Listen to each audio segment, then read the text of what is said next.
Mas nunca falou, não? Ah, é. Começou. Começou? Boa noite, quinta-feira, Brasília, 19 horas. Mais uma live. Vai ser bastante curta hoje, estou sem ninguém do meu lado aqui. E dar algumas informações. A semana bastante complicada, né? Muitas coisas aconteceram. Mas vamos lá. O auxílio emergencial começa no início da semana que vem, dia 4 ou 5, começa o pagamento da mais 4 parcelas do auxílio emergencial, que já é, né, o maior programa social do mundo para atender exatamente aqueles que foram atingidos pela política do fique em casa, feche tudo. Então o governo federal manteve viva a economia no ano passado e mais ainda, entre outras medidas, fez com que o país, que como o mundo todo está previsto ter um PIB negativo, né, à exceção da China, tá, os demais países todos tiveram PIB negativo. E o Brasil foi o quarto que menos decresceu. Então, obviamente, fruto de vários programas do governo, voltado para o emprego. Nos preocupamos sim com a vida. As medidas contra a vacina começaram a ser tomadas lá atrás. Muita gente nega isso aí, é negacionista, vamos assim dizer, né? Mas a verdade é que hoje em dia, graças ao trabalho do ministro Pazuello, hoje em dia temos condições de dizer que até o final do ano teremos por volta de 500 milhões de doses de vacina no Brasil. Ontem, se não me engano, ontem passamos a marca de 500 mil doses aplicadas. Falta, em parte, né, na ponta da linha, a prefeitura, o Estado, informar para a saúde a relação daqueles que receberam vacina. Isso está sendo ultimado para que esse número seja atualizado com mais velocidade. Também, a gente falando em economia, o governo federal, via Ministério da Economia, anunciou o diferimento, o atraso da contribuição para o Simples Nacional por 3 meses. Isso o governo abre mão desses 3 meses de receber 27 bilhões, mas, né, em contrapartida, depois do fim do 3º mês, no 4º, vai ter 6 meses para pagar o que deixou de receber. A gente espera que até lá a economia volte, tá? E as políticas de lockdown sejam atenuadas ou extintas, é o que a gente espera. O BEM, que é um benefício emergencial também, que permite acordos entre patrões e empregados, está na iminência de sair, ser publicado, e vai atingir diretamente 11 milhões de pessoas que poderão fazer acordo com seus patrões, né, fazendo com que seus empregos sejam mantidos. O PRONAMP também está na reta final, que é um programa nacional de apoio às microempresas, empresas de pequeno porte, que nasceu lá com o senador Jorginho Melo, Santa Catarina, está em vias de ser publicado também. E assim sendo, vai ajudar diretamente a grande parte daquele pessoal que trabalha em restaurantes, hotéis, que com essa política de fica em casa, tirou-lhes o emprego. Outra coisa, o orçamento está previsto para ser votado hoje, caso seja votado hoje, nos próximos dias nós vamos antecipar o pagamento do 13º salário, a primeira parcela do pagamento do 13º salário dos aposentados e pensionistas do INSS. A imprensa publicou hoje, né? Até fiquei muito surpreso, uma fala da Angela Merkel, falando sobre o cancelamento de um lockdown previsto para a Semana Santa, isso mesmo. E ali, tá, ela fez ali uma meia-culpa, tá, e falou que foi um erro. Quem falou foi ela, isso eu estou lendo que está nos jornais, que já tem um jornal aí, como eu falei isso ontem no cercadinho aqui, que eu estaria mentindo. Então, se eu estou mentindo é porque eu estou lendo todos os jornais, né? Os jornais erram, e muito, né? Mas aqui, nesse caso, nós conferimos aqui com o tradutor, né? Realmente, ela falou tudo isso aqui. E alguns jornais disseram que ela teve 4 minutos de história, né? Cada jornal fez uma referência a ela sobre esse meia-culpa dela, esse cancelamento do lockdown por ocasião da Semana Santa. E diz, entre aspas, aqui Angela Merkel, né, peço perdão a todos os cidadãos e a todos os habitantes da cidade. Outro jornal escreveu que Esse gesto demonstra a capacidade de uma autorreflexão, que gostaríamos de ver também em outros políticos do mundo, com uma exceção pelo menos, né? Uma exceção pelo menos. Diz também aqui que o lockdown causou danos irreversíveis à sociedade. Chegou a hora de falarmos em indenizações. A pessoa, se isso vem para o Brasil, vamos lá. O governo continua trabalhando, né? Você lembra um tempo atrás, há 2, 3 meses, fomos acusados, né, que não tínhamos um planejamento sobre seringas, que iria faltar seringa no Brasil, faltava planejamento, faltava gestão, um ataque ali de 3, 4 dias em cima do Ministério da Saúde, em cima de mim, obviamente, que não teríamos seringa. E vocês sabem que começou a vacinação e não se tem notícia em lugar nenhum do país que esteja faltando seringa. Então o governo se preparou e a imprensa resolveu, né, desgastar a gente, mentindo, sim, quase que de maneira unânime, no tocante à questão de seringas. A mesma coisa agora, a questão de kit de intubação. Tomamos providências, fizemos contato com várias empresas, entre a Cristália, a Eurofarma, a União Química, para buscar aí o material, então, usado, os insumos, né, para fazer a intubação. A gente espera, obviamente, que seja suficiente. Espera que seja suficiente. É uma corrida muito grande, além daquela que já não era mais esperada, né? E daí pode complicar realmente, mas estamos trabalhando firmemente no tocante a todas as pessoas que porventura sejam indicadas para intubação, isso aconteça com os insumos. O governo também coordena várias ações, certo? As ações coordenadas agora, a questão de ter ouvido muito na imprensa falar sobre cilindros de oxigênio. Então até amanhã começou uma operação dia 22 e segunda-feira, e amanhã se encerra. De modo que chegarão 400 cilindros em Rondônia, 240 no Acre, 160 no Rio Grande do Norte, 100 no Ceará e 100 na região sul. Bem como, né, a Força Aérea transportou 550 cilindros de oxigênio líquido de Belém para Macapá. Então as Forças Armadas, como sempre, trabalhando. No último sábado, estive na comunidade conhecida como Chaparral, aqui em Taguatinga.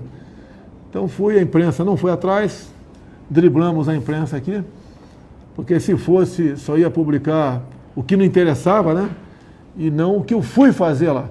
Eu fui lá, como já fiz várias vezes na minha vida toda, como deputado muitas vezes, eu fui em 4 residências de pessoas da comunidade.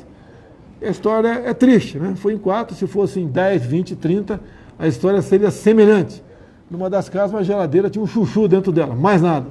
Na outra, uma senhora que, manicure, falou que era obrigada a ficar em casa. E tinha um ganho médio de R$3.000 pelo trabalho dela. Zerou. 0. Outra, que estava também em outra casa, trabalhava numa franquia, juntamente mais 9 pessoas perderam o emprego. Então as pessoas estão em uma situação bastante complicada. Tá? A alimentação praticamente acabou. Isso se reflete em muita comunidade, onde vive muita gente da informalidade. E a informalidade foi aquela mais atingida com a política do fica em casa, a economia a gente vê depois. Vimos na televisão um apelo do prefeito de Aparecida, que a cidade, em grande parte, a sua economia vem dos fiéis que visitam lá a igreja lá, a Basílica, e isso aí praticamente zerou essa atividade lá. Então ouvimos o prefeito falando que a cidade, além daquele pessoal mais humilde, né, a pessoal classe média também, que tinha comércio, etc., que a ordem de fechar vinha do governador e não do prefeito, acabou então muita gente jogado quase que a miséria lá. Bem, esse assunto chegou ao conhecimento do coronel da Polícia Militar, Melo Araújo, que atualmente é o presidente lá da CEAGESP em São Paulo, você deve conhecer, né? Colocamos lá. É um coronel que recém comandou a rota em São Paulo, e a CEAGESP precisava de alguém de pulso lá dentro para realmente combater primeiramente os ilícitos. Ele fez rapidamente, poucos dias resolveu isso, e ele se revelou um bom gestor também, vai continuar lá enquanto for presidente da República, e teve mais uma iniciativa, né? Quase que diariamente tem distribuição de alimentos na CEAGESP. Mais uma iniciativa dele, juntamente com os conveniados, eu não sei o certo aqui, mas em torno de 70 toneladas de alimentos, foi recolhido e o comboio partiu essa madrugada para Aparecida. Então, entre hoje e amanhã, haverá distribuição de cesta básica, hortifruti, né, uma série de alimentos mais variados possíveis para a população de Guaratinguetá. Então, eu agradeço muito. Guaratinguetá não, Aparecida. Agradeço o Coronel Melaújo, o pessoal da CEAGESP, né? Caminhões do Exército Brasileiro também foram utilizados para esse deslocamento. Agora, a economia, se parar, pessoal, se a política de feche tudo, né, de forma radical, continuar, a gente não sabe onde vai parar o nosso Brasil aí.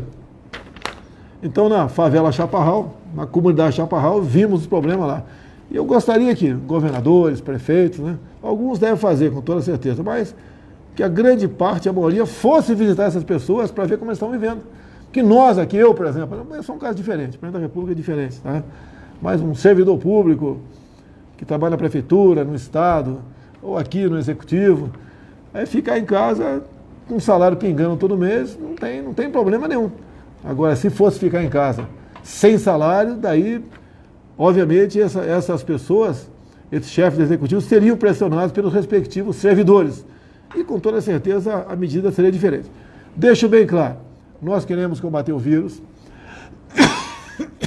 Lá atrás, quando tínhamos ainda o Mandetta, como ministro da Saúde, o protocolo dele era o seguinte: fique em casa, quando sentir falta de ar, vá para o hospital. E eu questionei na época ele, né?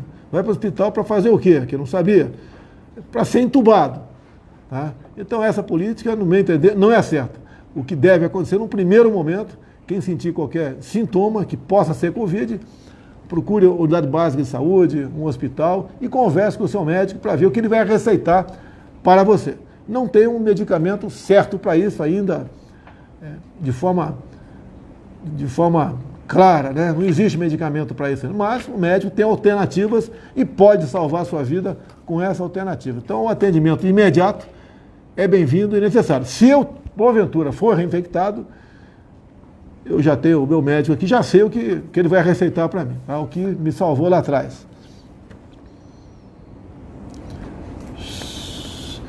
Uma coisa importante também tratada no dia de hoje, né? Juntamente com a Caixa Confederal, na pessoa do presidente Pedro Guimarães, né? É uma sugestão que veio do ex-deputado federal Toninho Pinheiro e do seu filho Pinheirinho, de Minas Gerais. Nós levamos esse pleito aqui há 2 semanas para o presidente da Caixa e ele tomou uma decisão que realmente beneficia a Santa Casa. Primeiro, diminuiu os juros de quem tem empréstimo junto à Caixa Confederal. E também criou uma nova linha de crédito, com carência de 6 meses, com juros bastante baixos, né? E esses bilhões que estão à disposição, caso a Santa Casa assim o deseje, né, porque é um endividamento, está à disposição das mesmas para que ela possa aí ter mais meios para melhor atender a população. Mas ainda, como sempre, foram autorizados mais 685 leitos de UTI para 11 estados e Distrito Federal. Então, quando o governador precisa, o prefeito requisita e a saúde aí faz o pagamento. É isso mesmo? Agora, a Anvisa recebeu o pedido de uso emergencial para a vacina Janssen. Então, mais uma vacina que, caso aprovada pela Anvisa, estará à disposição. E já foi comprada. Tem um assessor da saúde aqui dizendo que já foi comprado. E eu sempre disse, não adianta querer fazer uma narrativa, né?